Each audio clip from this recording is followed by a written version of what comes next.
When my husband Ben and I got married in 2022, we were so excited to talk about what we wanted our family values to be. Together, we identified the 3 core things we wanted to ground us: faith, family, and community. The first step in our journey was to find a church that we both felt at home at.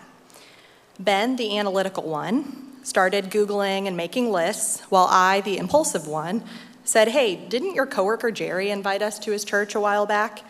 In fact, Jerry Hermanto shared about inviting us in his own story last Sunday.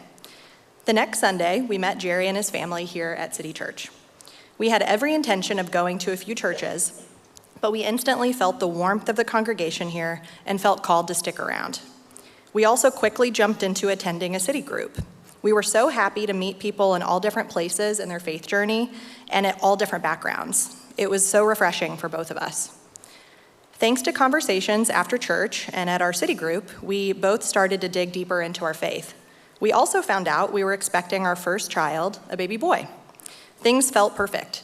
Faith, family, and community. Check, check, check.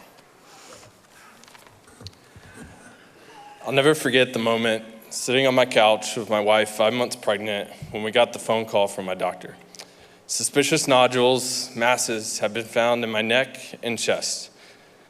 Life moved at light speed for the next week or so before a diagnosis came, stage 4 lymphoma. It didn't feel real. Frankly, it still doesn't today. How could God let this happen? Would I be around to raise my son? It felt like staring at death's door. I don't know how anyone can experience a tough medical diagnosis without calling into question their faith. I trusted God, sure, but did I really trust God now? It was our dark night of the soul.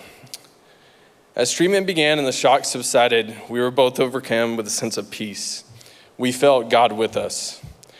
Jesus does not promise us an easy life. He also doesn't always promise healing, but he does promise that he's with us through the storm. Though the earth was still shattered beneath us, we began to feel grounded in our faith. As we got closer to our son's arrival and I progressed through treatment, God kept using the people in our life to remind us of just how much he loves us.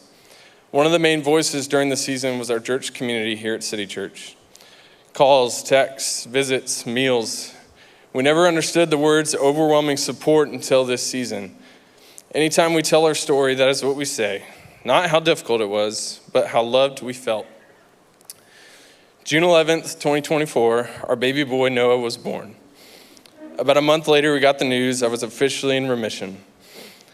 Today is the day that we celebrate the story of Christ's resurrection, and after these past couple years, as a new father and cancer survivor, I feel like I know a little something about being given new life.